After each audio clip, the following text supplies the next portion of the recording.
Friends, welcome to Bharathi vlog. இன்றைக்கி நம்ம இந்த வீடியோவில் நம்ம ரெஸ்டாரண்ட்டில் சாப்பிட்ற அதே டேஸ்ட்டில் வீட்டில் எப்படி நம்ம சிக்கன் பாப்கார்ன் செய்கிறது அப்படின்னு தான் பார்க்க போகிறோம். அதுக்கு முன்னாடி இப்போ தான் ஃபஸ்ட் டைம் எங்கள் சேனலை பார்க்குறீங்கன்னா மறக்காமல் எங்கள் சேனலை லைக் பண்ணுங்கள், ஷேர் பண்ணுங்கள், சப்ஸ்கிரைப் பண்ணுங்கள். வாங்க நம்ம வீடியோக்குள்ளே போகலாம். இதுக்கு பார்த்திங்கன்னா நான் ஒரு 300 கிராம் அளவுக்கு எலும்பு இல்லாத சிக்கன் மட்டும் வாங்கி வச்சுருக்கேன். அதுக்கு பார்த்திங்கன்னா ஒரு மீடியம் சைஸ் வெங்காயத்தில் நம்ம பாதி வெங்காயம் எடுத்துக்கலாம். அது ஒரு மிக்ஸி ஜாரில் போட்டுக்கோங்க. அது கூடவே பார்த்தோம்னாக்கா ஒரு ஸ்பூன் அளவுக்கு நம்ம மிளகு சேர்த்துக்கலாம்.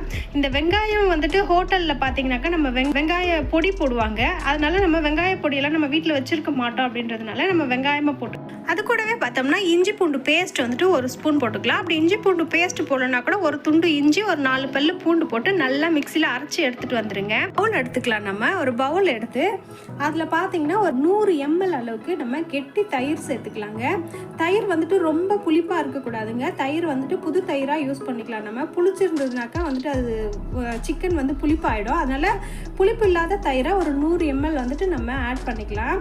இது வந்துட்டு கொஞ்சம் கெட்டியாக இருக்கட்டுங்க, ரொம்ப தண்ணியாக எடுத்துக்க தேவையில்லை. இது கூட பார்த்தோம்னா ஒரு 2 முட்டை வந்துட்டு நம்ம உடச்சி ஊற்றிக்க போகிறோம். இந்த தயிரும் முட்டையும் பார்த்திங்கன்னா நம்ம அந்த சிக்கனை வந்துட்டு ரொம்ப ஜூஸியாக வந்துட்டு நமக்கு சாப்பிடும்போது கிடைக்கும். அதுக்காக தான் இது நம்ம 2த்தையும் ஆட் பண்ணுறோம். உடச்சி ஊற்றிக்கலாம். நம்ம உடச்சி ஊற்றிட்டு நம்ம நல்லா கலந்து எடுத்துக்கணும். இது கூடவே பார்த்தோம்னா நம்ம அரைச்சி எடுத்துகிட்டு வந்த அந்த வெங்காயம் விழுதியும், வெங்காயம், அப்புறம் அந்த இஞ்சி பூண்டு பேஸ்ட்டு, மிளகு, இது எல்லாத்தையுமே நம்ம வடிகட்டி இதில் ஊற்றிக்கலாம். வடிகட்டாமல் ஊற்றாதீங்க. அப்புறம் நமக்கு வந்துட்டு வாயில் வந்துட்டு இந்த வெங்காயம்லாம் தென்படக்கூடாது. அந்த ஃப்ளேவர் மட்டும்தான் நமக்கு அந்த சிக்கன் பாப்கார்னில் நமக்கு கிடைக்கணும். அதனால் வடிகட்டி ஊற்றிக்கோங்க. ஒரு 1/2 ஸ்பூன் அளவுக்கு வெறும் மிளகாத்தூள் வந்து காரத்துக்கு நம்ம சேர்த்துக்கலாம். அது கூடவே பார்த்திங்கன்னா வாசத்துக்கு பார்த்தோம்னா நம்ம சிக்கன் மசாலா கொஞ்சமாக ஆட் பண்ணிக்கோங்க. இதெல்லாம் ரொம்ப போடக்கூடாது. கொஞ்சமாக மஞ்சள் தூள் இது போட்டு இது 3த்தையும் போட்டு நம்ம நல்லா மிக்ஸ் பண்ணி எடுத்துக்கலாம்.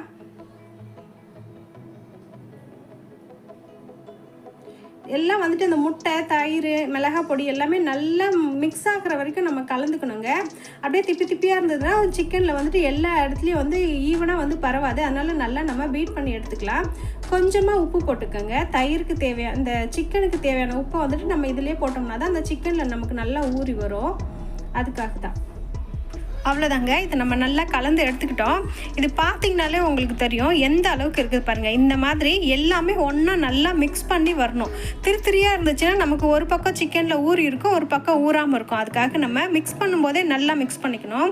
பார்த்திங்கன்னா நான் ஒரு 300 கிராம் அளவுக்கு வந்துட்டு எலும்பு இல்லாத சிக்கனுங்க. இதில் எலும்பு இருக்கக்கூடாது. ஏன்னா குழந்தைங்க பாப்கார்ன் பெரியவங்களாட்டும் பாப்கார்ன் சாப்பிடும்போது நமக்கு எலும்பு வந்து வாயில் தெம்படக்கூடாது. அதனால் எலும்பு இல்லாத சிக்கன் தான் வந்துட்டு நமக்கு இது யூஸ் பண்ணணும். இது பாருங்கள், இது உள்ள நல்லா போட்டுட்டு இது ஃபுல்லாக மூழ்கி இருக்கணும். இந்த சிக்கன் வந்துட்டு மேலே தெரியவே கூடாது. அந்த அளவுக்கு நம்ம தயிரும் வந்துட்டு கரெக்டான அளவுக்கு எடுத்தோம்னா தான் இந்த அளவுக்கு வரும். 300 கிராம் பார்த்திங்கன்னா ஒரு 100 ml வந்துட்டு நமக்கு தயிர் கரெக்டாக இருக்கும். பாருங்கள், இது நல்லா இதுக்குள்ளே நல்லா ஊறி வரட்டும். இதை ஒரு தட்டு போட்டு மூடி நம்ம மினிமம் பார்த்திங்கன்னா 2 hours வச்சுக்கணும். அதிகபட்சம் பார்த்திங்கன்னா 10 மணி நேரம் கூட நம்ம ஊற வச்சுக்கலாங்க. நைட்டு வந்துட்டு இதை நம்ம ரெடி பண்ணி ஃப்ரிட்ஜுக்குள்ளே வச்சுட்டு மறுநாள் காலையில் செஞ்சோம்னா கூட ரொம்ப ஜூஸியாக சாஃப்டாக இருக்கும். அவ்வளோதான். இதை நம்ம தட்டு போட்டு மூடி வச்சிடலாம். இதை மூடினதுக்கப்புறம் தட்டு போட்டு மூடி நீங்கள் வந்துட்டு ஃப்ரிட்ஜுக்குள்ளே தாங்க வைக்கணும். ஃப்ரீசரில் வச்சிடாதீங்க, ஃப்ரிட்ஜுக்குள்ளே வச்சுருங்க. இப்போ இதை பார்த்தீங்கன்னாக்கா நான் வந்துட்டு ஒரு 8 மணி நேரம் போல் இதை ஊற வச்சு எடுத்துட்டேன். நான் காலையில் ரெடி பண்ணி வச்சேன். ஈவினிங் வந்துட்டு நாங்கள் பாப்கார்ன் செய்யலாம் அப்படின்னு சொல்லிட்டு தான். இது நல்லா ஊறி எப்படி ஜூஸியாக வந்திருக்கு பாருங்கள். இப்போ இது வந்துட்டு ஓரம் எடுத்து வச்சுட்டு இதுக்கு தேவையானதை வந்துட்டு நம்ம கோட்டிங் வந்து ரெடி பண்ணிக்கலாம். ஒரு பிளேட் எடுத்துக்கோங்க. ஒரு கப் அளவுக்கு நம்ம மைதா எடுத்தோம்னா ஒரு 1/4 கப் அளவுக்கு நம்ம கார்ன்ஃப்ளவர் மாவு எடுத்துக்கலாம். 1 கப் அளவுக்கு இப்போ நம்ம மைதா எடுத்து இது வந்துட்டு மாவு வந்துட்டு கொஞ்சம் அகலமான பிளேட்லேயே போட்டுக்கோங்க. ஏன்னா நம்ம வந்துட்டு பாப்கார்ன் நம்ம வந்து சிக்கன் துண்டை வந்துட்டு இதில் பரட்டி எடுக்கணும். அதனால நம்ம வந்துட்டு ஒரு பெரிய பிளேட் எடுத்துக்கலாம். இது கூட பார்த்தீங்கன்னாக்கா 1 ஸ்பூன் அளவுக்கு மிளகு எடுத்துக்கலாம். ஒரு 1/2 ஸ்பூன் அளவுக்கு தனியாத்தூள் எடுத்துக்கலாம். ஒரு 1/2 ஸ்பூன் அளவுக்கு சீரகத்தூள் எடுத்துக்கலாம். மிளகு மட்டும் கொஞ்சம் தாராளமாக போடுங்க, அது ரொம்ப நல்லது. நம்ம சிக்கனுக்கு தேவையான உப்பை நம்ம சிக்கன்லேயே போட்டுட்டோம். இந்த மாவுக்கு தேவையான உப்பு மட்டும் நம்ம இதில் போட்டுக்கலாம். இது போட்டுட்டு நல்லா மிக்ஸ் பண்ணிக்கோங்க. நம்ம போட்ட கரம் மசாலா எல்லாமே வந்துட்டு பார்த்தோம்னா இந்த மாவில் எல்லா இடத்துலையும் பரவி இருக்கணும். எங்கேயும் திட்டாக இல்லாத அளவுக்கு நம்ம நல்லா கலந்து எடுத்து வச்சுக்கலாம்.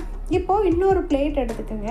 இந்த சிக்கன் துண்டுகள்லாம் நம்ம இந்த மாவில் வந்துட்டு பரட்டி எடுத்து வேறு ஒரு பிளேட்டில் தான் வச்சுக்க போகிறோம். இதுலேருந்து சிக்கனை எடுக்கும் போது பார்த்திங்கன்னா இந்த தயிரோடு எடுத்துடாதீங்க, நல்லா இருத்துட்டு ட்ரையாக எடுங்க. ஏன்னா நம்ம மாவில் போட்டு ஒரு வாட்டி கோட்டிங் பண்ணும்போது அப்புறம் மாவு ஃபுல்லாக தண்ணி ஆகிடும். நம்ம 2 வாட்டி கோட்டிங் பண்ணணும் அப்படின்றதுனால தண்ணியெல்லாம் இருத்துட்டு அதுக்கப்புறமா வந்துட்டு நம்ம அந்த மாவில் போடலாம்.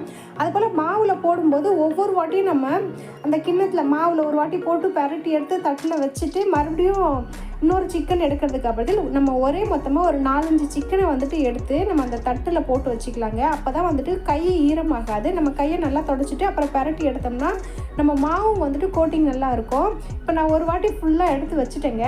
மீதி இருக்கிற அந்த தயிரில் பார்த்திங்கன்னா மறுபடியும் நம்ம இன்னொரு கோட்டிங் பண்ணி மறுபடியும் நம்ம அந்த மாவில் வந்துட்டு இன்னொரு வாட்டி புரட்டி எடுத்தோம்னா தான் நம்ம அந்த மேலே வர அந்த லேயர் வந்து ஃப்ளேக்ஸ் வந்து நல்லா வரும். அதுக்காக தான் வந்துட்டு நம்ம 2 வாட்டி போடுறோம். பாருங்கள், நான் ஆல்ரெடி ஒரு முறை எல்லாத்தையும் வந்துட்டு கலந்து வச்சுட்டேன். இப்போ 2வது வாட்டி நம்ம இன்னொரு வாட்டி அதே மாவில் வந்துட்டு போட்டு எடுத்துக்கலாம். அதுபோல் நம்ம அந்த சிக்கன் பீஸுங்களை வந்துட்டு அந்த மாவில் போடும்போது ஒரு ஓரமாக போட்டுக்கலாங்க. எல்லா இடமும் போட்டோம்னா மாவு ஃபுல்லாக தண்ணி ஆகிடும். நான் 2 வாட்டி போட்டு எடுத்துட்டேன். இது பாருங்கள், இந்த போல் வந்துட்டு அது ஃப்ளேக்ஸ் வந்துட்டு தனித்தனியாக பிரிஞ்சு வரணும். அந்த போல் இருந்துச்சுன்னா தான் நம்ம எண்ணெயில் போட்டு எடுக்கும்போது மேலே இருக்கிற லேயர் வந்துட்டு அந்த நம்ம ரெஸ்டாரண்ட்டில் வாங்குகிற அதே போல் ஸ்ட்ரெச்சர் வந்து நமக்கு கொடுக்கும். இப்போ நம்ம ஒரு கடாயில் எண்ணெய் ஊற்றி எண்ணெய் காஞ்சிடுச்சான்னு ஒரு சின்ன பீஸ் மாவு போட்டு பாருங்கள். அது போட்ட உடனே மேலே வரணும். அந்த அளவுக்கு இருந்துச்சுன்னா நம்ம கரெக்டாக இருக்கும்.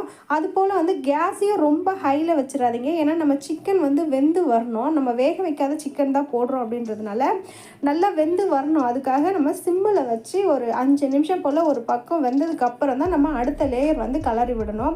இப்போ பாருங்கள், இந்த பக்கம் ஃபுல்லாக இந்த மாதிரி வெந்து வந்ததுக்கப்புறம் நம்ம அடுத்த பக்கம் நம்ம திருப்பி போட்டுக்கலாங்க.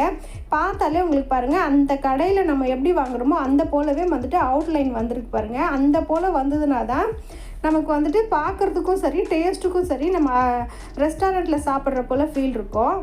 எல்லாத்தையும் நம்ம இன்னொரு முறை திருப்பி போட்டு எடுத்துக்கலாங்க.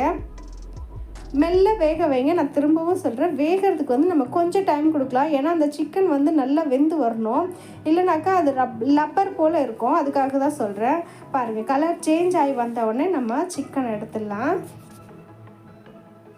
அவ்வளோதான் ஃப்ரெண்ட்ஸ். இந்த பபுள்ஸ் எல்லாம் நமக்கு அந்த முட்டை வர்றதெல்லாம் வந்துட்டு நின்றதுக்கப்புறம் நம்ம எடுத்து பிளேட் மாற்றிக்கலாம். இது எப்படியும் நம்ம இந்த பொரிச்சு எடுக்கிறதுக்கு ஒரு 1/4 மணி நேரமாவது நம்ம டைம் கொடுக்கணுங்க. அப்போ தான் அதுக்குள்ளே இருக்கிற சிக்கனும் வெந்து வரும், மேலே இருக்கிற லேயரும் நல்லா கிறிஸ்பியாக இருக்குங்க. எடுத்து நம்ம பிளேட்டுக்கு மாற்றிக்கலாம். இது கூட நம்ம டொமேட்டோ சாஸ் வச்சு சாப்பிட்டோம்னா நம்ம ரெஸ்டாரண்ட்டில் போய் வாங்கி சாப்பிட்ற அதே டேஸ்ட்டு தாங்க இருக்கும். ஆனால் காஸ்ட்டு பார்த்திங்கன்னா பாதி அளவுக்கு நமக்கு குறைஞ்சிருங்க. நான் இது சிக்கன் பார்த்திங்கனாக்கா 1/4 கிலோ 300 கிராம் பார்த்திங்கன்னா 75 ரூபா தான் நான் வாங்கினேன். மற்ற எல்லா செலவுமே போக 100 ரூபா போல் தான் நமக்கு செலவு ஆகியிருக்கும்.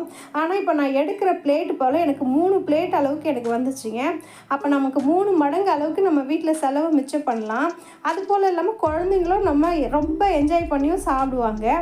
நீங்கள் வந்து வீட்லேயே ட்ரை பண்ணி பார்த்துட்டு எப்படி இருக்குன்னு கண்டிப்பாக எனக்கு கமெண்ட் பண்ணுங்கள் ஃப்ரெண்ட்ஸ். அவ்வளோதான். இந்த வீடியோ பிடிச்சிருக்குன்னு நினைக்கிறேன். அது மட்டும் இல்லாமல் நம்ம வந்துட்டு கடைகளில் என்ன யூஸ் பண்ணுவாங்க அப்படின்றதும் நமக்கு தெரியாது. நம்ம வீட்டிலேயே செஞ்சு கொடுக்கும்போது சத்தானதாகவும் இருக்கும், ஹைஜீனிக்காகவும் இருக்கும். அதனால் நீங்கள் வந்துட்டு முடிஞ்ச வரைக்கும் வீட்டில் சமைச்சு கொடுத்து பழகுங்க. இந்த வீடியோ பிடிச்சிருந்ததுன்னா மறக்காமல் எங்கள் சேனலை லைக் பண்ணுங்கள், ஷேர் பண்ணுங்கள். தேங்க்யூ. அடுத்த வீடியோவில் பார்க்கலாம்.